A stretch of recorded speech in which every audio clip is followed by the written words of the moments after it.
Hello everyone. कक्षा 7वीं वाले बच्चे ध्यान दीजिए। कल हम लोगों ने प्रमुख वंशों के बारे में, जो दक्षिण भारत के वंश हैं उनके बारे में अध्ययन कर लिया था। आज हम चोल वंश, जो कल बचा हुआ था, लास्ट में हमने पढ़ाया था चोल वंश और चोल साम्राज्य ना। तो चोल वंशों ने क्या किया था, चेरों को हराया था। और चोल वंश का एक राजा था परांतक प्रथम। परांतक प्रथम ने क्या किया था, संपूर्ण दक्षिण भारत को जीतने के लिए, ठीक है, कई युद्ध किए।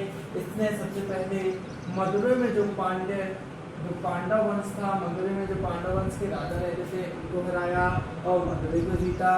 इसके बाद इसका जो अगला शासक हुआ चोल वंश का, वो कौन था, राजराज प्रथम हुआ। फिर राजराज प्रथम ने क्या किया, ये जो दक्षिण भारत को विजय कर दिया था परांतक प्रथम, राजराज प्रथम ने, और अपना साम्राज्य आगे बढ़ाने के लिए श्रीलंका के जो उत्तरी भाग है ना, श्रीलंका के उत्तरी भाग को जीता। और इस जीते हुए भाग को उसने क्या किया, किस नाम से जाना गया, क्या नाम दिया तो जीते हुए राज्य को मुम्मादी चोलमंडलम। क्या कहा जिसको, मुम्मादी चोलमंडलम। कई बार कुछ क्वेश्चन यहीं से पूछा जाता है, मुम्मादी चोलमंडलम किसे कहते हैं। तो राजराज प्रथम द्वारा श्रीलंका के उत्तरी जीते हुए भाग को क्या कहा गया, मुम्मादी चोलमंडलम। राजराज प्रथम द्वारा श्रीलंका के जीते हुए उत्तरी भाग को क्या कहा गया था, मुम्मादी चोलमंडलम। आज हम पढ़ेंगे चोल प्रशासन की विशेषताएं क्या थी। क्या पढ़ रहे हैं, चोल प्रशासन की विशेषताएं। तो चोल प्रशासन की प्रमुख 3 विशेषताएं थी, ठीक है। तो पहली विशेषता थी चोल जो प्रशासन था या जो चोल साम्राज्य था, ठीक है, उसमें शासन की जो संपूर्ण शक्ति रहती थी वो किसके हाथों में थी, राजा के हाथों में थी, ठीक है। तो चोल साम्राज्य में शासन की जो संपूर्ण शक्ति थी वह किसके अधीन थी, राजा के। राजा ही, ठीक है, राज्य का प्रमुख उत्तराधिकारी होता था। दूसरा पॉइंट आपको ध्यान देना है कि साम्राज्य को, ठीक है, जो प्रशासनिक व्यवस्था है साम्राज्य की, तो साम्राज्य की प्रशासनिक व्यवस्था को क्या किया था उन्होंने, चोल साम्राज्य में जो थे, चोल साम्राज्य के राजा थे, उन्होंने अपने साम्राज्य की प्रशासनिक व्यवस्था को सबसे पहले साम्राज्य को उन्होंने प्रांतों में डिवाइड किया और प्रांतों को जिलों में डिवाइड किया और फिर जिलों को किसमें बदल दिया, छोटे छोटे गांवों में, ठीक है। तो चोल साम्राज्य ने अपने साम्राज्य को छोटे छोटे प्रांतों मतलब राज्यों में डिवाइड किया, फिर प्रांतों को जिलों और जिलों को ग्राम में डिवाइड किया। अब बताओ सबसे छोटी इकाई क्या हो गई साम्राज्य की, क्या हो गई, ग्राम। तो तीसरे पॉइंट में यही लिखना है कि साम्राज्य की सबसे छोटी इकाई ग्राम होती थी, ठीक है। और ग्रामों में क्या लगती थी, ग्राम सभा। क्या लगती थी, ग्राम सभा। और ग्राम सभा को 3 सभाओं में डिवाइड किया गया है। पहली है और दूसरी है महासभा और तीसरी क्या है, नगरम। और क्या कहलाती है, और जो होती है वह आम लोगों की सभा होती है। गांव में जो आम लोग रहते हैं, ठीक है, जो अपने समझौते कर लेते हैं, आसपास पड़ोसी वाले होते हैं ना, तो गांव में जो आम लोगों की सभा लगती है, आपस में समूह करके बात करते हैं, उनकी कहलाती है। और फिर महासभा में क्या होते हैं, गांव के विद्वान होते हैं, ब्राह्मण होते हैं, ये समूह जो होता है वो कहलाता है महासभा। क्या कहलाता है, ब्राह्मण और विद्वानों का जो समूह रहता है वह क्या कहलाता है, महासभा। तो महासभा किसे कहते हैं, ब्राह्मण और गांव में ब्राह्मण और विद्वानों के समूह को महासभा कहा जाता है। फिर नगरम में क्या होता है कि बड़े बड़े व्यापारी, गांव के व्यापारी हो गए, दुकानदार और शिल्पी, ये सब के समूह किसमें आते हैं, नगरम में। तो व्यापारी, दुकानदार और शिल्पकार जो भी है, शिल्पी जो भी बर्तन का निर्माण करते हैं, भवनों का निर्माण करते हैं, ठीक है, जो भी निर्माण करता रहेंगे वो किसमें आ जाएंगे, नगरम में। तो व्यापारी, दुकानदार और शिल्पी के समूह को क्या कहा जाता है, नगरम। पूछा क्वेश्चन में कई बार पूछा गया है चोल साम्राज्य क्या है, ठीक है, चोल साम्राज्य की प्रमुख विशेषताओं का वर्णन कीजिए। अब अगला टॉपिक अपन पढ़ेंगे चोल साम्राज्य की स्थापत्य कला या कला व स्थापत्य।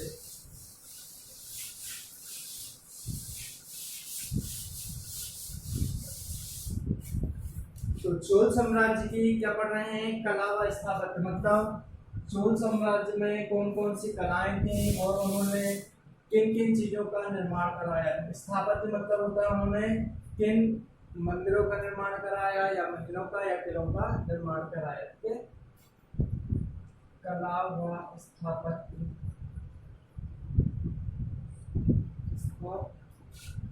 ठीक है, तो सबसे पहले हमने बताया था चोल साम्राज्य का जो शासक था कौन, राज प्रथम ने अपने नाम पर एक राजेश्वर मंदिर बनाया था। क्या बनाया था, राज प्रथम ने अपने नाम के आधार पर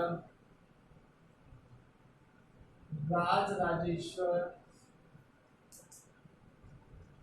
मंदिर बनवाया था, जो 165 मीटर लंबा और 85 मीटर क्या था, 165 मीटर लंबा और 85 मीटर क्या था, चौड़ा था। ठीक है, तो कौन से, चोल वंश के राजा राज प्रथम ने, चोल वंश के राजा राज प्रथम ने एक मंदिर का निर्माण कराया। कौन सा मंदिर था वो, एक राजेश्वर मंदिर का निर्माण कराया, जिसकी लंबाई 165 मीटर और चौड़ाई 85 मीटर थी।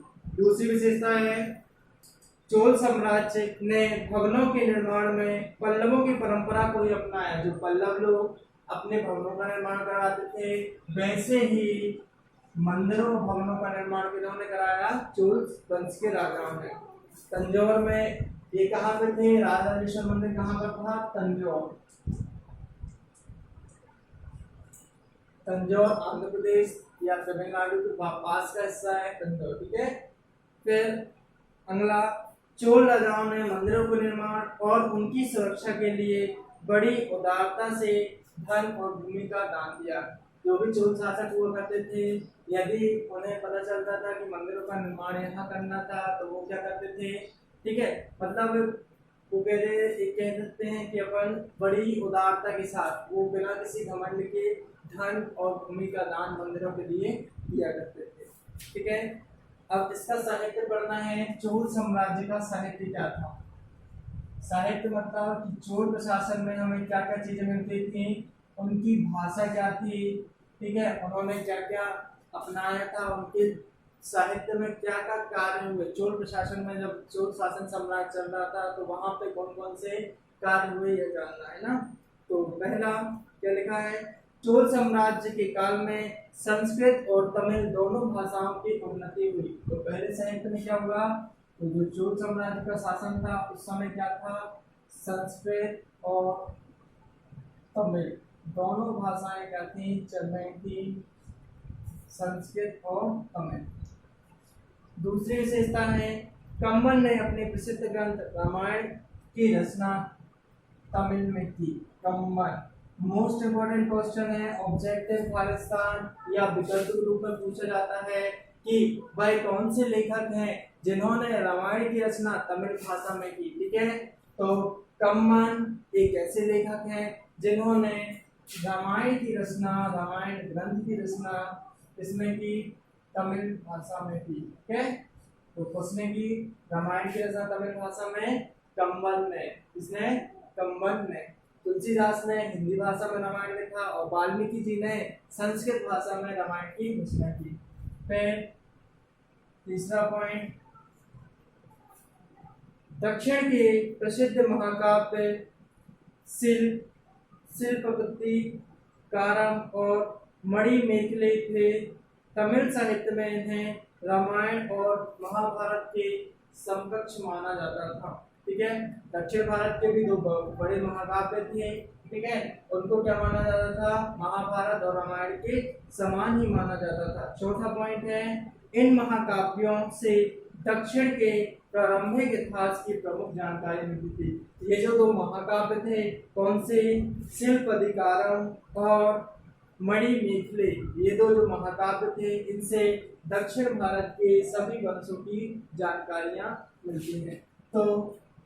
तो आज का ये जो सेकेंड चैप्टर है आपका वो क्या हो गया, समाप्त हो गया। अब हम आपको इसकी जो क्वेश्चन आंसर होंगे उसकी पीडीएफ हम आपको सेंड कर देंगे, आप उनके आंसर को आप नोट कर लेना, और जितने आंसर आपको हमने समझाए हैं वो आप समझकर ही नोट करेंगे। जैसे मुम्मादी चोल मंडलम हो गया, राष्ट्रकूट वंश की 3 विशेषताएं हो गई, चोल स्थापत्य कला के 2 उदाहरण हो गए। हमने बताया चोलों ने क्या किया था, ये राजराजेश्वर मंदिर का निर्माण किया था, चोलों के द्वारा अनेक मंदिर बनवाए गए थे जो कि किसके किसके अनुसार थे, जैसे पल्लव वंश जो पल्लव वंश जैसे मंदिरों का निर्माण कराते थे वैसे ही कला का किन्होंने अपनाया था, वैसे ही कला को चोलों ने अपनाया था। दो हो गए।